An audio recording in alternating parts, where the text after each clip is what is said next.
Is the Protecting the Right to Organizing Act part of infrastructure? Can it bolster infrastructure? In this video, I'm going to explore whether or not that is true.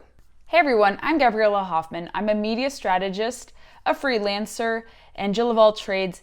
And if you've followed my YouTube channel along very closely, you've seen I've been keeping a keen eye on the PRO Act, better known as the Protecting the Right to Organizing Act, or the misnomer that the bill is called, and the consequences that will stem from it were it to pass as a standalone bill in Congress or as part of the American Jobs Plan. I've largely covered the congressional bill, but now I think is a good time to talk about if this means of action were to fail in Congress, and it looks to be stalled since there are 3 senators who are refusing to offer their support for the bill in the Senate, 3 Democrats, Warner, Sinema, and Kelly.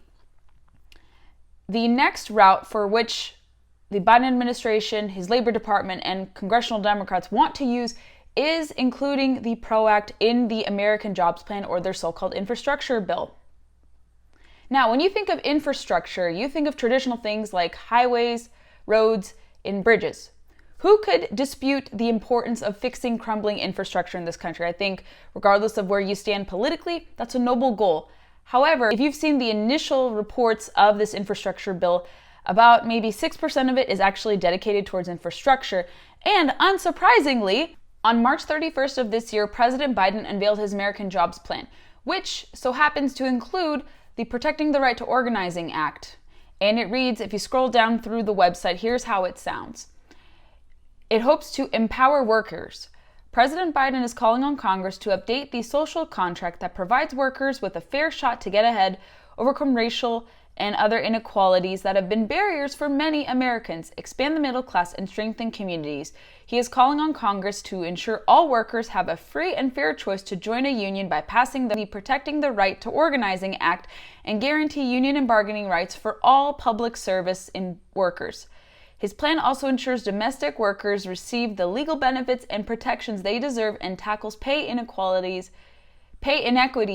based on gender. If you hear that and you are also questioning why it is included in the infrastructure bill, you're not alone. I have the same doubts, I have the same concerns, and many others have the same concerns too. This reimagining of infrastructure, along with this inclusion of the PRO Act in the American Jobs Plan, should be of concern for you. As I pointed out in previous videos, the PRO Act will displace about 59 million Americans who choose to partake in flexible work on their own accord and their own volition without any coercion or force placed upon them. Those freelancers include moonlighters, solopreneurs or self-employed people, or 1099 filers in general. There are lots of people who fit into the gig economy, as we call it, and they have every right to be concerned. I am one of those people. I'm very concerned with the PRO Act. Also, the ABC test is of concern for freelancers in the United States. There's also the compulsory notion that everyone is going to be forced into a union. While the option to unionize already exists, there's nothing stopping people from joining a union. I've already pointed that out in previous videos. So if that doesn't sound like infrastructure to you, you're onto something. I will confess, this is a boon to infrastructure, but to only one entity, the Democratic Party, and keeping them in control, dominant for many generations to come. I want to point out why I think this will be a boon solely to Democratic Party and big labor interests. And I'm reading from the Washington Free Beacon, which has a great report that they released a few weeks ago called Report, Unions Dems to Rake in Billions from PRO Act. And they say, as a small tagline, unions could spend upwards of $3 billion on politics every election cycle if this bill were to pass. Now, here's an excerpt from the article.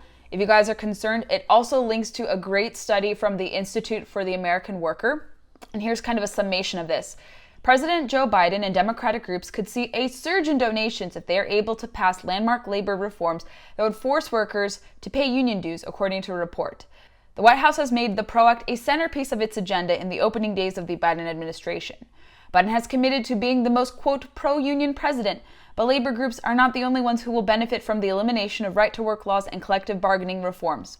Democratic candidates and liberal groups could see political and lobbying spending, quote, increase to nearly $3 billion per 2 election cycle, according to the report from the Institute for the American Worker.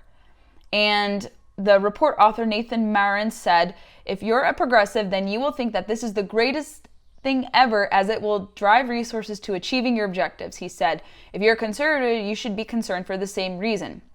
And they write that the act would overturn right-to-work laws in 27 states and force local workers to join unions as a condition of employment. The injection of mandatory dues would provide an overnight boost to the coffers of labor unions that have hemorrhaged members in the past 3 decades. Unions could see annual payments from workers nearly double under the product, according to the report. And if you want to read more from this report, I've included it in the video notes for you to check out, but check out this report. Regardless of where you stand or fall on the political spectrum, your geography, your race, your gender, etc., you should be very concerned about this bill's inclusion in the infrastructure bill. And yes, some of you watching may be in support of reimagining infrastructure, but I caution you to support this bill if it includes this provision, the PRO Act provision, in it as well. If you're opposed to the PRO Act, you shouldn't support its inclusion in the infrastructure bill, the American Jobs Plan.